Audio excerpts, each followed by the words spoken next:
अस्सलामु अलैकुम वरहमतुल्लाहि वबरकातुहू। यूट्यूब के channel guide to learning English में आपका खैर मकदम है। मैं हूं मोहम्मद शहाबुद्दीन एक नई वीडियो के साथ। बिस्मिल्लाहिर्रहमानिर्रहीम। Lesson number 85 all conjunctions with examples part 3, सबक नंबर 85 तमाम हरूफात मा मिसाल हिस्सा 3। दोस्तों, इससे पहले हमने ऑल कंजंक्शंस विद एग्जांपल का पहला और दूसरा हिस्सा पढ़ा, जिसमें बहुत से अल्फाज की तफसील जानी और मिसालों के साथ मशक किया समझा। आज की ये वीडियो इसी का आखिरी हिस्सा, आखिरी पार्ट है, जिसमें हम बकिया तमाम कंजंक्शंस को जानेंगे और मिसालों से समझ कर मशक करेंगे। तो आपसे गुजारिश है कि वीडियो को आखिर तक देखें और ज़्यादा से ज़्यादा समझ कर मशक करने की कोशिश करें। तो चलिए बिला ताखीर शुरू करते हैं। तो आज के सबक का सबसे पहला लफ्ज़ है till then by then. Till then by then, इन दोनों का माना होता है तब तक या उस वक्त तक। दोनों माना कर सकते हैं, तब तक या उस वक्त तक। मिसालों से समझेंगे, जैसे I had not seen him till then, तब तक मैंने उसे नहीं देखा था। I had not seen him till then, तब तक मैंने उसे नहीं देखा था। बोलते हैं ऐसा। He didn't have food by then. He didn't have food by then, उस वक्त तक उसने खाना नहीं खाया। उस वक्त तक उसने खाना नहीं खाया था, एक आम सी बात है। बोलते हैं किसी के बारे में कि उस वक्त तक उसने खाना नहीं खाया था। What do I do till then. What do I do till then, तब तक मैं क्या करूँ, या इसकी जगह बाय देन इस्तेमाल कर सकते हैं, दोनों एक दूसरे की जगह। तब तक मैं क्या करूँ। आगे बढ़ते हैं। अगला है till, till the time, by the time, as long as. इन सब का माना जब तक कर सकते हैं, जब तक। अब इसे समझते हैं कि जब तक के साथ आने वाला जुमला, यानी till, till the time, by the time, as long as, जब तक के माना में जो इस्तेमाल होता है, इसके साथ जो इनके साथ जो जुमला आएगा, अगर वो फ्यूचर इंडेफिनिट टेंस है, यानी फ्यूचर मुस्तकबिल का जुमला है, तो भी इंग्लिश बनाते वक्त उसे प्रेजेंट इंडेफिनिट टेंस में ही लिखा जाता है। चाहे वो फ्यूचर इंडेफिनिट टेंस हो, उसे प्रेजेंट इंडेफिनिट टेंस में लिखा जाता है। सिर्फ फ्यूचर की बात हो रही है, बाकी अगर दूसरे हो तो उसको उसके एतबार से लिखा जाएगा, लेकिन अगर फ्यूचर इंडेफिनिट टेंस हो तो उसे प्रेजेंट इंडेफिनिट टेंस में ही लिखा जाएगा। जैसे मिसालों समझते हैं, जब तक मैं नहीं आऊँगा तुम मत जाना। अब ये देखिए, जब तक मैं नहीं आऊँगा, ये मुस्तकबिल का जुमला, फ्यूचर का जुमला है, लेकिन इसे हम बनाएंगे तो इसे प्रेजेंट में लिखेंगे और लिखेंगे टिल आई डोंट कम। यहाँ पर टिल आई वोंट कम नहीं लिखा हमने, till I don't come don't go. जब तक मैं नहीं आऊँगा तुम मत जाना। इस तरह दूसरी मिसाल है, जब तक वो नहीं खाएगी मैं नहीं सोऊंगा। By the time she doesn't eat. अब यहाँ पर वोंट होना चाहिए मुस्तकबिल के हिसाब से, फ्यूचर के हिसाब से, लेकिन चूँकि ये जो अल्फाज होते हैं इनके साथ जो मुस्तकबिल का आता है फ्यूचर का, वो प्रेजेंट में बदल जाता है। तो bye the time she doesn't eat I won't sleep. तो अगला जो दूसरा जुमला होता है उससे आप ला सकते हैं, लेकिन बाय द टाइम यानी जो ये जो टिल या till the time, as long as, इसके साथ जो जुमला लग कर आता है उसे अगर फ्यूचर का हो तो प्रेजेंट में लिखते हैं। तो bye the time she doesn't eat I won't sleep. अगला है, जब तक तुम यहाँ हो मैं खुश हूँ। As long as you are here I am happy. जब तक वो आया मैं जा चुका था। Till the time he came I had left. Till the time he came I had left. जब तक वो आया मैं जा चुका था। तो यहाँ पर देखिए, टिल के बाद जो जुमला आया है, जो वर्ब आया है, टेंस आया है, वो पास्ट का आया है। यहाँ पर चूँकि फ्यूचर नहीं था जुमला में, इसीलिए पास्ट का आया है, तो ला सकते हैं। प्रेजेंट ज़रूरी नहीं है, फ्यूचर हो तो उसको प्रेजेंट करते हैं, आई हैड लेफ्ट। आगे बढ़ते हैं। अगला है अनटिल। अनटिल का माना होता है जब तक नहीं, या हत्ता के, या ता वक्ते के।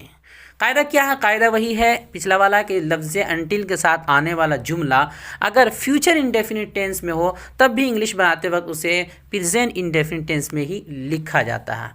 एक और इसके साथ शर्त ये है कि ये जुमला मुस्बत बनता है, यानी अनटिल के बाद आने वाला जुमला वो साथ लगकर वो मुस्बत होता है, यानी अफर्मेटिव होता है। जैसे मिसालों समझते हैं, जब तक मैं नहीं आ जाता कहीं मत जाना। किसी से बोलते हुए देखो, जब तक मैं नहीं आ जाता कहीं मत जाना। अब यहाँ बनाएंगे until I come don't go anywhere. अब यहाँ पर समझने वाली बात यह है कि हमने दो बातें बताई थी कि अनटिल के बाद अगर कोई फ्यूचर का जुमला हो, यानी कि बात उर्दू में फ्यूचर के हो, तो उसे भी प्रेजेंट में लिखते हैं। और दूसरी चीज़ ये कि अनटिल के बाद आने वाला जो लगकर जुमला आता है वो मुस्बत होता है, अफर्मेटिव आता है। तो यहाँ पर तो मुस्बत है, मुस्तकबिल वाली बात अभी नहीं आई है। जब तक मैं नहीं आ जाता कहीं मत जाना, अनटिल आई कम, जब तक मैं नहीं आ जाता, डोंट गो एनीवेयर। आगे है जब तक मैं नहीं आया तुम नहीं खाए, until I came you didn't eat, until I came you didn't eat. जब तक तुम नहीं जाते मैं नहीं पढ़ूँगा, यानी जब तक तुम नहीं जाओगे मैं नहीं पढ़ूँगा, ये भी मतलब हो सकता है कि जब तक तुम नहीं जाओगे मैं नहीं पढ़ूँगा। तो अब इसे हम बनाएंगे कि I want read until you go. तो अनटिल के बाद यू गो हमने लिखा, एक तो जो है फ्यूचर होने के बावजूद हमने इसे प्रेजेंट में लिखा, चूँकि जो इस तरह का जो जुमला होता है उसके बाद अनटिल के बाद प्रेजेंट में लिखते हैं फ्यूचर हो अगर तो। और दूसरा ये है कि अनटिल के बाद आने वाला जो वर्ब होता है वो अफर्मेटिव होता है। तो until you go, I want read until you go. आगे बढ़ते हैं, इसी तरह का है अनलेस। अनलेस का माना होता है अगर नहीं, जब तक के नहीं। कायदा है वही पिछला कायदा है कि लफ्ज़ अनलेस के साथ आने वाला जुमला अगर फ्यूचर इंडेफिनिट टेंस में हो तब भी उसे इंग्लिश बनाते वक्त प्रेजेंट इंडेफिनिट टेंस में ही लिखा जाता है, नीज वो जुमला मुस्बत बनता है पिछले की तरह है। जैसे मिसालों समझते हैं, अगर आपने खालिद को खेलने नहीं दिया तो वो नहीं पढ़ेगा। एक तो उर्दू मफहूम ये हुआ, दूसरा ये है कि जब तक कि आप खालिद को खेलने नहीं देंगे वो नहीं पढ़ेगा, ये भी एक मफहूम होता है। तो दोनों का एक ही बनेगा, खालिद वोंट स्टडी। सिंपल जुमला है, खालिद वोंट स्टडी, खालिद नहीं पढ़ेगा। कब? Unless you let him play, जब तक कि आप उसे खेलने नहीं देंगे या नहीं देते। तो अनलेस के बाद आने वाला जो जुमला है वो क्या है? अफर्मेटिव है, अनटिल यू लेट हिम, मनफी या नेगेटिव नहीं है। दूसरी बात यह है कि इसके बाद अगर फ्यूचर की बात हो रही है, unless you let him play, तो देखिए यहाँ पर प्रेजेंट का जुमला लिखा गया है कि जब तक आप खेलने नहीं देंगे। इस तरह आगे बढ़ते हैं। अगला है दूसरी मिसाल, अगर तुम मेहनत नहीं करोगे तो फेल हो जाओगे। दूसरी तरह इसे बना सकते हैं, कह सकते हैं जब तक तुम मेहनत नहीं करोगे फेल हो जाओगे। तीसरी तरह कह सकते हैं तुम फेल हो जाओगे हत्ता कि तुम मेहनत कर लो, यानी तुम फेल हो जाओगे हत्ता कि तुम मेहनत कर लो, मेहनत कर लोगे तो फेल नहीं होगे। तो इन तीनों को तीन तरह से बोल सकते हैं, लेकिन बनेगा एक ही तरह। You will fail unless you work hard, you will fail unless you work hard. अगला है अगर बारिश नहीं होगी तो मैं भी जाऊंगा। अगर बारिश नहीं होगी, नहीं होती है या नहीं होगी तो मैं भी जाऊंगा। तो अगर बारिश नहीं होगी के लिए बन जाएगा I will unless it rains. देखिए अनलेस इट रेन्स, अगर बारिश नहीं होती है, आई विल गो टू, मैं भी जाऊंगा। आखिरी है, आखिरी मिसाल, अगर आप जल्दी फैसला नहीं करते हैं तो मौका हाथ से निकल जाएगा। अगर आप जल्दी फैसला नहीं करते हैं तो मौका हाथ से निकल जाएगा। कैसे बनेगा? Unless you make a decision quickly, अगर आप जल्दी फैसला नहीं करते हैं, unless you make a decision quickly the opportunity will be lost, the opportunity will be lost, मौका हाथ से निकल जाएगा। तो अगर आप जल्दी फैसला नहीं करते हैं तो मौका हाथ से निकल जाएगा। तो इस तरह बनता है अनलेस या अनटिल के बाद आने वाला जुमला जो लग कर आता है, जो टेंस वगैरह वो मुस्बत यानी अफर्मेटिव होता है, और अगर फ्यूचर की बात हो रही है तो भी प्रेजेंट में लिखा जाता है। आगे बढ़ते हैं। अगला है सो, हेंस, दस, और इसी तरह hence for, that's why, therefore, that's the reason. ये 5-6 अल्फाज हैं जो एक ही माना के लिए इस्तेमाल होते हैं, इसलिए या लिहाजा। इनमें से किसी का भी इस्तेमाल कर सकते हैं, मौका माल के एतबार से आप बाद में इस्तेमाल करना सीख जाएंगे, लेकिन किसी को भी कर सकते हैं। जैसे मिसालों से समझते हैं, मैं गया इसलिए तुम आए। अब इसे हम हर तरह बना सकते हैं, ये जो जितने अल्फाज हैं उन सब से। आई वेंट, मैं गया, देयर फॉर यू केम, इसलिए तुम आए। आई वेंट, मैं गया, सो यू केम, इसलिए तुम आए। I went, that's why you came. I went, hence you came. I went, thus you came. I went, hence for you came. और आखिरी है I went, that's the reason you came. तो इन 6-7 तरीक़ों से आप बना सकते हैं। दूसरी मिसाल है, मैं बीमार था इसलिए स्कूल नहीं गया। इसे बनाएंगे I was ill, therefore I didn't go to school. दूसरा है I was ill, so I didn't go to school. I was ill, hence I didn't go to school. I was ill, thus I didn't go to school. I was ill, henceforth I didn't go to school. और अगला है I was ill, that's why I didn't go to school. और आखिरी है I was ill, that's the reason I didn't go to school. तो ये 6-7 तरीक़ों से आप बोल सकते हैं आसानी के साथ। याद रहे इन सब का इस्तेमाल का जो मुनासिब मौका महल है वो आप धीरे धीरे तजर्बा से सीख जाएंगे। उमूमन एक दूसरे की जगह इस्तेमाल होता है। आगे बढ़ते हैं, अगला है वाइल प्लस आईएनजी फॉर्म, यानी वाइल के साथ आईएनजी लगाते हैं, आईएनजी फॉर्म लगाते हैं। इसका माना होता है करते हुए, हालत को बताते हुए इस्तेमाल करते हैं, करते हुए। जैसे ये उस वक्त इस्तेमाल होता है जब कोई एक काम को करते हुए दूसरा काम भी कर रहा हो, तो करते हुए से पहले जो वर्ब होता है आईएनजी फॉर्म, उससे पहले वाइल का इस्तेमाल करते हैं, वाइल बढ़ाते हैं। जैसे मिसाल समझते हैं, मैं चलते हुए पढ़ रहा हूँ। अब चलते हुए आया है तो चलते हुए के लिए आएगा वाइल वॉकिंग। तो मैं चलते हुए पढ़ रहा हूँ, आई एम रीडिंग। इसे दोनों तरह बना सकते हैं, I am reading while walking. उल्टा भी कर सकते हैं, while walking I am reading. अगला है वो मुझसे बात करते हुए तुम्हें देख रहा था। He was watching you while talking to me. मुझसे बात करते हुए तुम्हें देख रहा था। तो ये हालत को बयान करने के लिए करते हैं, करते हुए के लिए। अगला है वेयर एज और वाइल, दोनों में से किसी का इस्तेमाल कर सकते हैं। इनका माना होता है जबकि, वेयर एज का माना भी जबकि और वाइल का माना भी जबकि होता है, जबकि के लिए इस्तेमाल होता है। एग्जाम्पल है the groom is only 20 years old while the bride is 30, कि दूल्हा 20 साल का है जबकि दुल्हन 30 साल की है। दूल्हा की उम्र 20 साल है जबकि दुल्हन की उम्र 30 साल है। अगला है Khalid has a mobile, one mobile. Khalid has one mobile while I have two. Khalid के पास एक मोबाइल है जबकि मेरे पास 2 है। अगला है I am an alim whereas my brother is an engineer. मैं एक आलिम हूँ जबकि मेरा भाई एक इंजीनियर है। आगे बढ़ते हैं, अगला है दैट्स व्हाट, यही तो, वही तो, या यही बात तो, वही बात तो, इस तरह बहुत इस्तेमाल करते हैं। उसका एग्जाम्पल है that's what I am saying, यही तो मैं कह रहा हूँ, I am saying. That's what you are asking, यही तो आप पूछ रहे थे।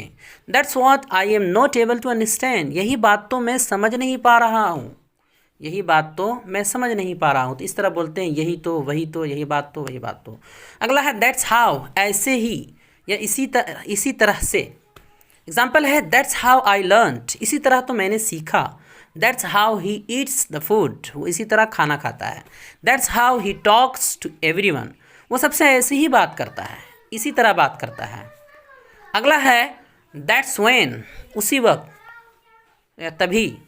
दैट्स व्हेन, उसी वक्त या तभी, दोनों माना के लिए इस्तेमाल कर सकते हैं। एग्जाम्पल है that's when I reached, that's when I reached, उसी वक्त तो मैं पहुंचा। दैट्स व्हेन यानी वक्त की बात हो रही है, समय की, उसी वक्त तो मैं पहुंचा। That's when Rashid met me, तभी तो राशिद मुझसे मिला, उसी वक्त। That's when I told him don't go, उसी वक्त तो मैंने उससे कहा था कि मत जाना, यानी तभी तो मैंने उससे कहा था, उसी वक्त तो मैंने उससे कहा था कि मत जाना।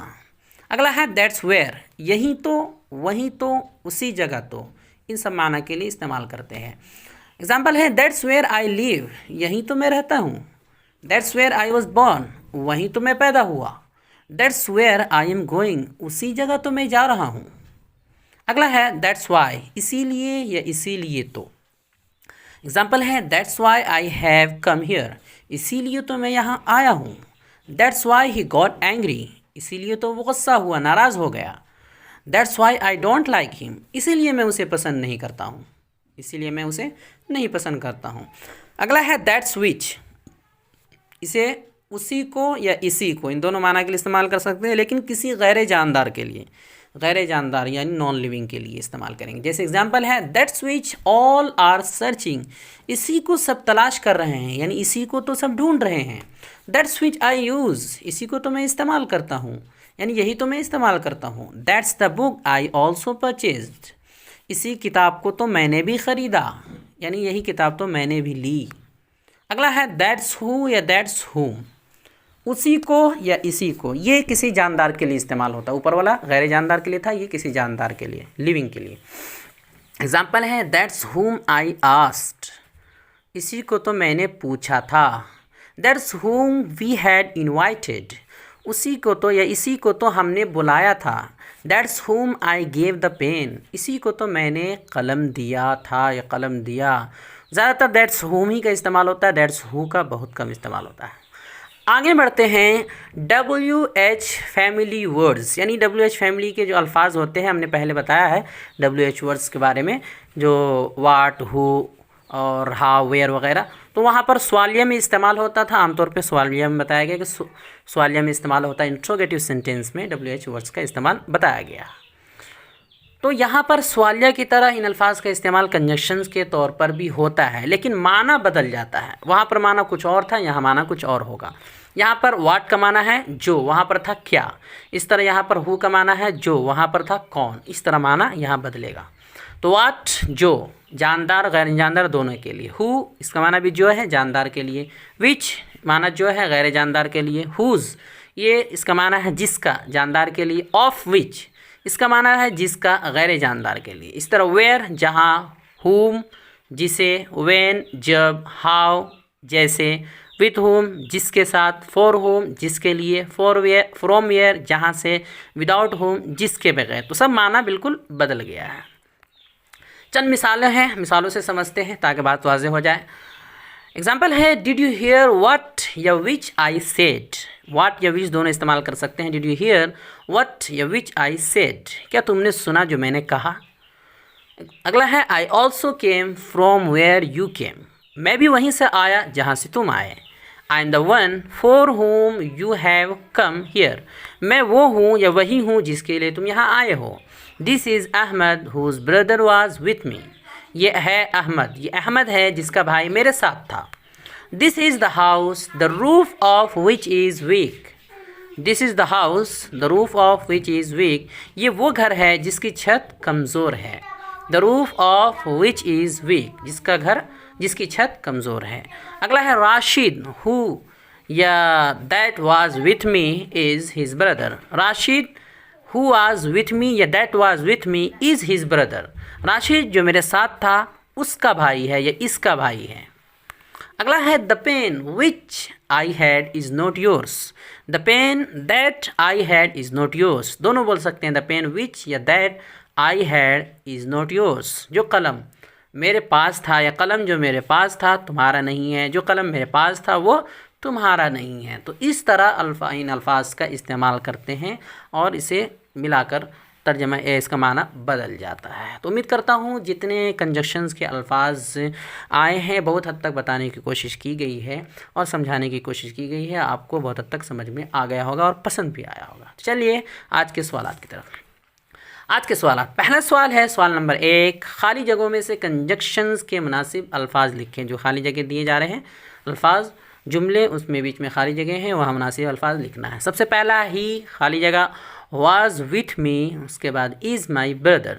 अब यहाँ पर ही के बाद क्या लगना चाहिए, दैट, हु, विच, ये दोनों लग सकता है, तीनों लग सकता है, क्या लगेगा ये आपको बताना है। अगला है खाली जगह है, उसके बाद है he studies well he will fail. अब यहाँ पर ही से पहले जो शुरू में क्या लगेगा, अनटिल, टिल, अनलेस आपको लगाना है। अगला है this is the house the wall, उसके बाद खाली जगह इज़ वीक। अब यहाँ पर ऑफ हुज लगेगा या ऑफ विच लगेगा, क्या लगना है। चौथा है यू डिडंट स्लीप, उसके बाद खाली जगह आई केम। अब यहाँ खाली जगह में क्या लगेगा, अनटिल या अनलेस, क्या आपको बताना लिखना है। अगला सवाल है सवाल नंबर 2, इन जुमलों की अंग्रेज़ी बनाइए, इनमें कंजक्शंस का इस्तेमाल किया गया है। तब तक तुम घर पर रहो, तब तक तुम घर पर रहो या रहना, तब तक मैं लिख लूँगा। बिस्तर में लेटे हुए मैं पढ़ रहा हूँ, वो चलते हुए खा रहा है। तुम नाकाम हो जाओगे अगर तुम मेहनत नहीं करोगे। तुम मेरे लिए कुछ भी नहीं हो जबकि वो सब कुछ है। वो गरीब है जबकि उसका दोस्त अमीर है। यही तो मैंने आपको बताया था, इसीलिए तो मैं तुम्हारे पास आया हूँ। यही तो मेरा भाई पढ़ता है, यही तो मेरा भाई पढ़ता है। खालिद जो यहाँ खड़ा था मेरा दोस्त है, खालिद जो यहाँ अभी खड़ा था मेरा दोस्त है। वो मेरी ज़िंदगी है जिसके बिना मैं नहीं जी सकता, जिसके बिना के लिए विदाउट होम जिसके बिना मैं नहीं जी सकता, जिसके बगैर। तो दोस्तों हमारी ये कोशिश कैसी लगी, अंग्रेज़ी पढ़ाने का ये तरीक़ा कैसा लगा, अब तक के असबाब कैसे रहें, हमारा ये चैनल आपके लिए किस हद तक मुफीद और मुआविन साबित हुआ, कमेंट बॉक्स में ज़रूर तबसरा करें और हमारे चैनल को लाइक करें, सब्सक्राइब करें और ज़्यादा से ज़्यादा शेयर करें। अस्सलामु अलैकुम व रहमतुल्लाहि व बरकातुहू।